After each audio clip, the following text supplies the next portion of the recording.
Welcome back all of you. Taimalana Narcotic Analgesics Pharmacology video series le nammade ആറാമത്തെ video ആണ്. കഴിഞ്ഞ വീഡിയോയിൽ നമ്മൾ സിന്തറ്റിക് നാർക്കോട്ടിക് അഗോണിസ്റ്റുകളെല്ലാം നമ്മൾ കണ്ടു കഴിഞ്ഞു. നാർക്കോട്ടിക് അഗോണിസ്റ്റിനെ നമ്മൾ ക്ലാസിഫൈ ചെയ്തത് നാച്ചുറൽ, സെമി സിന്തറ്റിക്, സിന്തറ്റിക് എന്നായിരുന്നു. നാച്ചുറൽ നമ്മൾ മോർഫിൻ പറഞ്ഞപ്പോൾ നമ്മൾ വിട്ട് കളഞ്ഞതാണ് കൊഡീൻ. നാച്ചുറൽ നമ്മൾ പറഞ്ഞില്ല. സോ ഈ വീഡിയോയിൽ നമ്മൾ പ്രധാനമായിട്ട് ഡിസ്കസ് ചെയ്യുന്നത് കൊഡീൻ ആണ്. Codeine is an antitussive. അപ്പോൾ അതിന്റെ പ്രധാന ഉപയോഗം ചുമയിലാണ്. So we will discuss codeine and related antitussives. So ഇതാണ് നമ്മുടെ ഡിസ്കഷൻ. codeine related antitussives എന്നാണ് നമ്മൾ ഈ ഭാഗത്തെ ഡിസ്കസ് ചെയ്യുന്നത്. codeine നമുക്ക് പപ്പാവർ സോമനിഫറം എന്ന് പറയുന്ന ഓപ്പിയം പോപ്പി പ്ലാന്റ്, അതിൽ നിന്ന് കിട്ടുന്ന നാച്ചുറൽ കോമ്പൗണ്ട് തന്നെയാണ്. നാച്ചുറൽ ആണ് നമ്മൾ ക്ലാസിഫൈ ചെയ്തത്. പക്ഷെ ഇന്ന് നമ്മൾ codeine ഉണ്ടാക്കുന്നത് actually it is from morphine. മോർഫിനിൽ മീഥൈൽ ഗ്രൂപ്പ് പിടിപ്പിച്ചിട്ട് codeine ആക്കുന്ന സിന്തറ്റിക് ആണ് നമ്മളിപ്പോൾ ഉപയോഗിക്കുന്ന codeine. So now we use synthetic codeine. codeine നമുക്ക് വേദനയ്ക്ക് ഉപയോഗിക്കാം, അനാൽജസിക് ആണ്. പക്ഷെ it's only have 1/10 potency of morphine. നമ്മൾ എപ്പോഴും മോർഫിനുമായിട്ടാണ് എല്ലാം പൊട്ടൻസി കമ്പയർ ചെയ്യുന്നതെന്ന് ഓർക്കുക. പക്ഷെ കൊഡീൻ നമ്മൾ അധികം ഉപയോഗിക്കുന്നത് ചുമ നിവാരണികളില്ല. വേദനയ്ക്ക് നമ്മൾ ഉപയോഗിക്കുന്നത് പാരസെറ്റമോളോ അല്ലെങ്കിൽ മറ്റു മരുന്നുകൾക്കൊക്കെ ഒപ്പം ചേർത്തിട്ടായിരിക്കും നമ്മൾ ഉപയോഗിക്കുക. Codeine and similar drug mechanism നമ്മൾ പറയുകയാണെങ്കിൽ it inhibits the medullary cough centre. മെഡുല്ലയിലുള്ള കഫ് സെന്റർ നമുക്കറിയാം. കഫ് സെന്ററിനെ ഇൻഹിബിറ്റ് ചെയ്തിട്ടാണ് ഇത് ആക്ഷൻ തരുന്നത്. പക്ഷേ ഈ മരുന്നുകൾക്ക് മ്യൂക്കോസിലിയറി ക്ലിയറൻസ് കുറയ്ക്കാനായിട്ടോ തടയാനായിട്ടോ പറ്റില്ല. So this can be used only in dry cough. Dry കഫിൽ മാത്രമാണ് നമ്മൾ ഉപയോഗിക്കുക. These are not expectorants. കഫം കളയാനായിട്ട് പറ്റില്ല. സോ വരണ്ട, ഡ്രൈ കഫിൽ മാത്രമേ ഉപയോഗിക്കുന്നുള്ളൂ. കൊഡീൻ മിക്കവാറും നമ്മൾ ഉപയോഗിക്കുന്നത് ലിങ്ക്ടസ് കൊഡീൻ എന്നൊക്കെ പറയുന്ന പ്രിപ്പറേഷൻസ് ആയിട്ടായിരിക്കും നമ്മൾ ഇത് ഉപയോഗിക്കുക. ഇനി ഡ്രൈ കഫിനെ തടയുന്ന മറ്റു ആന്റിറ്റുസീവ്സ് കൂടിയുണ്ട്, കൊഡീൻ മാത്രമല്ല. അത് സിന്തറ്റിക്, സെമി സിന്തറ്റിക് തന്നെ ധാരാളം നമുക്കുണ്ട്. സോ ഈവൻ മോർഫിന്റെ tincture of opium, tincture of ഓപ്പിയത്തിൽ മോർഫിൻ ഉണ്ട്. ടിങ്ചർ ഓഫ് ഓപ്പിയം എന്ന് പറയുന്നതിനകത്ത് മോർഫിൻ ഉണ്ട്. ഇറ്റ്സ് ആൻ ആന്റിറ്റുസിഡ് ഡ്രഗ് ആണ്. ദെൻ ഹൈഡ്രോമോർഫോൺ എന്ന് പറയുന്ന മരുന്നുണ്ട്. Hydromorphone we can use. Pholcodine is another one. Pholcodine is another ആന്റിറ്റുസീവ്.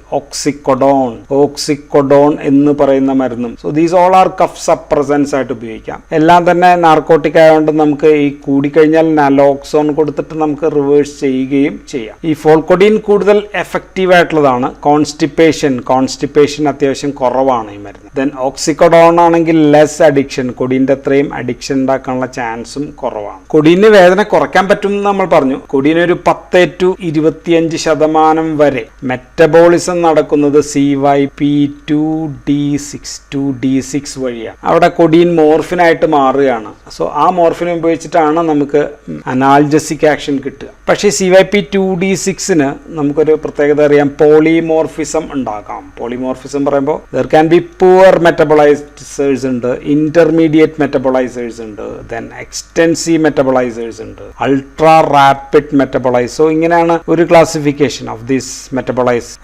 Genetic പോളിമോർഫിസത്തെ നമ്മൾ ക്ലാസിഫൈ ചെയ്യാം. അൾട്രാ റാപ്പിഡ് ആൾക്കാരിൽ 1-2% ഉള്ളൂ. ഇതും ഏകദേശം 5-10 ഉള്ളൂ. ഇതാണ് മിക്കവാറും ആൾക്കാരൊക്കെ. പക്ഷെ ഇങ്ങനെയുള്ള ആൾക്കാരിൽ കിട്ടിക്കഴിഞ്ഞാൽ ഇവരിൽ കൂടുതൽ മോർഫിൻ ആയിട്ടുണ്ടാകാം. സോ അങ്ങനെയുള്ള ആൾക്കാരിൽ കൂടുതൽ മോർഫിന്റെ ദൂഷ്യവശങ്ങൾ ഉണ്ടാകാം. ഇങ്ങനെയുള്ള ആൾക്കാരിലാണെങ്കിൽ ഫലം കുറവുമായിരിക്കാം. സോ കൊഡീൻ കൊടുത്തു കഴിഞ്ഞാൽ, വേദനയ്ക്ക് കൊടുത്തു കഴിഞ്ഞാൽ ചിലപ്പോൾ ചില ആൾക്കാരിൽ വേദന കുറവുണ്ടാവും, ചില ആൾക്കാരിൽ ഭയങ്കരമായിട്ട് ആക്ഷനും ഉണ്ടായിരിക്കാം. ദെൻ ഹൈഡ്രോകൊഡീൻ എന്ന് പറയുന്ന മരുന്നിനും ഇതേപോലെ ജനറ്റിക് പോളിമോർഫിസം ഉണ്ട്. ഇനി ഒരു കാര്യം, ഏത് മരുന്നിനൊക്കെ ചുമക്ക് ഇല്ല എന്ന് വെച്ചാൽ പെത്തിഡിന് ചുമ നിവാരണി ആക്ഷൻ ഇല്ല. പെത്തിഡിൻ ഇല്ല, ഫെൻറ്റാനിൽ, ഈ പറയുന്ന മരുന്നിനൊന്നും ചുമക്കെതിരായിട്ട് നമ്മൾ ഉപയോഗിക്കുന്നില്ല. No cough suppressant action. ഇനി കൊഡീനോട് വളരെ സാമ്യമുള്ളതും ഓൾമോസ്റ്റ് ലൈക്ക് ആൻ ഓപ്പിയോയിഡ് ആയിട്ട് പോലെയുള്ള ഡ്രഗ് ആണ് ഡെക്സ്ട്രോമെത്തോർഫാൻ എന്ന് പറയുന്ന ചുമ നിവാരണി. ഡെക്സ്ട്രോമെത്തോർഫാൻ എന്ന് പറയുന്ന മരുന്ന്. So dextromethorphan has good cough suppressing action. അത് ന്യൂക്ലിയസ് ട്രാക്ടസ് സോളിറ്റാരിസ്,